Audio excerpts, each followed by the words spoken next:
The morning air hung heavy, thick with the kind of quiet that makes your skin prickle. Sarah's gleaming silver SUV sat nose down in a ditch, its front wheel swallowed by the earth like the land itself had taken a bite. A sharp crack split the silence as her bumper splintered, mud splattering her windshield like a final insult.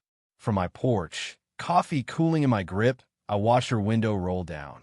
"Tom," she shrieked, her voice slicing through the dawn. "You'll pay for this." She had no clue this moment had been brewing for weeks, a slow-burn plan sparked by her arrogance. I sipped my coffee, letting the steam curl under my hat. This wasn't her land. It was mine. 3 weeks back, Sarah was just a stranger's name, tied to the shiny new HOA neighborhood that had popped up like a bad rash on the edge of my ranch. I figured her type-polished nails, overpriced yoga pants would stick to their clipped lawns and leave my fields alone. I was wrong. It started when I spotted tire tracks gouged deep into my north pasture, 2 ugly scars ripping through my winter rye. Hauling feed that morning, I followed them to a busted fence, splintered boards dangling like broken bones. A chunk of silver bumper gleamed on the wire, fresh as a showroom floor. Then I heard Ida, a low-engine hum.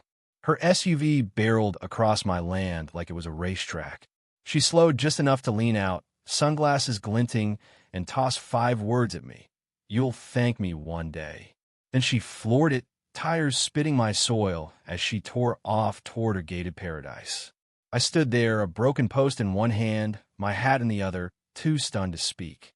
That afternoon, I drove to her house. It was hard to miss the biggest on the block, with a gaudy fountain and plastic flamingos stabbed into gravel. Sarah answered the door, coffee in hand, dressed like she was about to host a charity ball. "You drove through my field," I said, pointing at her SUV, its wheels still caked with my dirt. She smirked, flipping her hair. "It's an easement. Your pasture's the fastest way to the highway.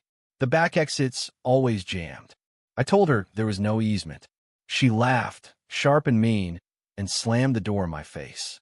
The next day, I hammered up "No trespassing" signs, bright yellow with bold black letters, zip-tied to new stakes every 20 feet. By sundown, they were gone, vanished like they'd never existed. I wasn't playing her game anymore. I mounted trail cams on the fence posts, aimed at the path she'd carved. Every morning, her SUV rolled through, tires chewing deeper ruts. One clip caught her honking at my cows, scattering them like she owned the place. Another showed her tossing an energy drink can out her window, glinting as it hit the dirt. This wasn't about shortcuts. It was a power trip. I showed her the photos, printed and crisp. She rolled her eyes. "My HOA has emergency passage rights," she said like it was gospel. I laughed. "Your coffee runs emergencies now?" She called the sheriff, claiming I'd threatened her. Deputy Mike rolled up, looking like he'd rather be anywhere else. He watched the footage, heard us both out, and shrugged. No easement, no rights, but without catching her red-handed or a physical barrier, his hands were tied. Sarah grinned like she'd just won a prize. So I doubled down. Bigger signs, mounted on concrete posts with reflective tape. Within 48 hours, she'd ripped them down, Leah VYing tire marks by my barn. This wasn't about her commute, Anna Maria, it was a dare. Over dinner, my neighbor Jack nearly choked on his steak, laughing. "You've got a real queen bee there, Tom. Thinks the world's her driveway." Then he leaned in, eyes glinting. "Time for some rancher justice." That's when the trench idea sparked. He'd a shallow ditch, hidden, safe for my cows, but enough to teach her a lesson. I didn't jump on it right away. Part of me hoped she'd get bored. She didn't. The next morning, her SUV clipped my irrigation pipe, flooding my rye. That was it. I mapped the spot. A natural dip near the slope, easy to hide, deep enough to jolt, but not to hurt. I had the tools, the plan, and the law on my side.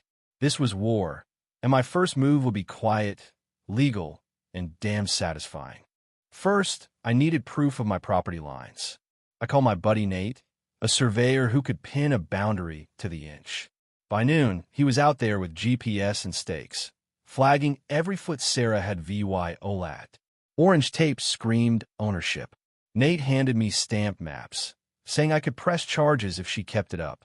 That night, I laminated new signs, adding video surveillance in bold and sank metal posts in concrete, turning my fence into a fortress. Come morning, I heard her engine. Through binoculars, I watched her slow, laugh at a sign, then flatten it like it was nothing.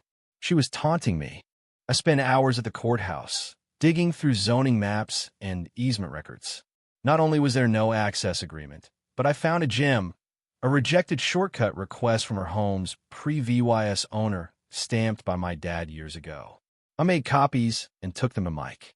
He whistled. "You're building a case, Tom. I just wanted her off my land." He VY cited her, but she waved a highlighted map and some HOA newsletter claiming rights. Later, she tacked flyers on my barn, accusing me of zoning violations. Then she dumped gravel across my driveway, blocking my feed delivery. "It's for drainage," she smirked when I confronted her. I scooped it up with my front loader and dumped it on her lawn, tipping my hat as I drove off. Things got nastier. The mailman said she'd tried bribing him to mark my place as unoccupied. Jack said it was time. We picked the trench spot soft earth halfway along her path, in VY Cybele to a speeding driver. I taped a manila envelope of legal docs to her door with a note, "Stay off my land." Last warning. 2 days later, she roared through, balloons tied to her SUV, hauling baby shower gifts. She swerved around my busted irrigation line, mocking every warning. My field wasn't grass Anna Maria, it was her dirt road, her tires carved VYing permanent scars. The HOA escalated things, sending Sarah and 2 nervous board members to inspect my land. She shouted about shared boundary usage, while VYing a clipboard like a queen's scepter. I recorded it all, GI VYing them 30 seconds to leave before I called Mike. One board member muttered she'd misled them. I posted the VY Deo online. HOA tries land grab. It blew up 30,000 VYUs in an hour, neighbors piling on with their own Sarah stories. She drove through again, screaming threats, kicking over a fence panel. My dog Scout limped back, a shard of plastic in his paw, likely from her bumper. That was the final straw. Jack brought his backhoe at dawn. We dug a 3-foot trench, wide enough to catch her front axle, shaped like natural erosion. We layered it with grass and hay, dusting it with dirt to blend in. A low-voltage electric fence kept my cows clear, and tiny flags marked it for me. The field looked innocent, but had teeth. We waited, coffee and donuts in hand, like kids at a fair. At 10 a.m., her SUV crested the hill, too fast, too cocky.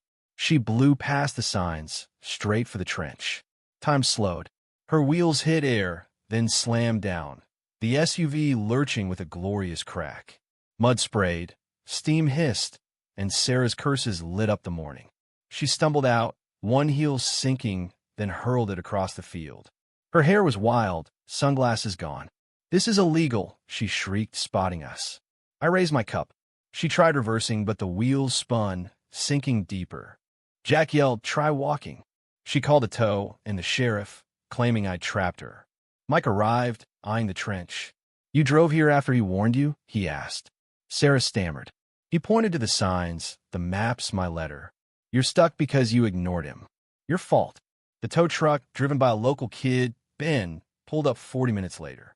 He grinned, circling the wrecked SUV, buried to its doors in mud. Sarah hovered, yelling for speed, threatening bad re-VYUs. Ben worked slow, savoring it. The winch groaned, dragging the SUV out, snapping a mirror. Sarah wailed like it was her soul breaking. The vehicle was trashed, cracked bumper, chewed tires, rattling exhaust. Mike shut down her demands to arrest me. "No trap, just a trench. You saw the signs." She climbed in, slammed the door, and peeled out, spraying mud on herself. Jack admitted he'd shared a clip. It went VY row hundreds of thousands of VYUs in a day, captioned Rancher School's HOA diva. Sarah's red-faced rage became a meme.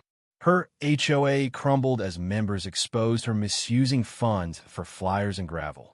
A petition to oust her gained steam. She tried a lawyer, but no one took her case. Soon, an MOVYing truck rolled up. She paced as movers loaded boxes, her muddy SUV for sale. She left without a word, smaller, deflated. I turned the trench into an irrigation ditch, and the land heel grass regrew.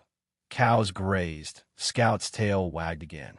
At the summer fair, a rancher justice booth displayed a model of Sarah's SUV in the ditch, captioned, "Sometimes the fence bites." Strangers clapped, bought me coffee, called me a hero. I didn't want fame, just my land's peace. An HOA member sent a letter, apologizing, thanking me. I left their sign at my gate. "Thank you for protecting your land." A quiet trophy.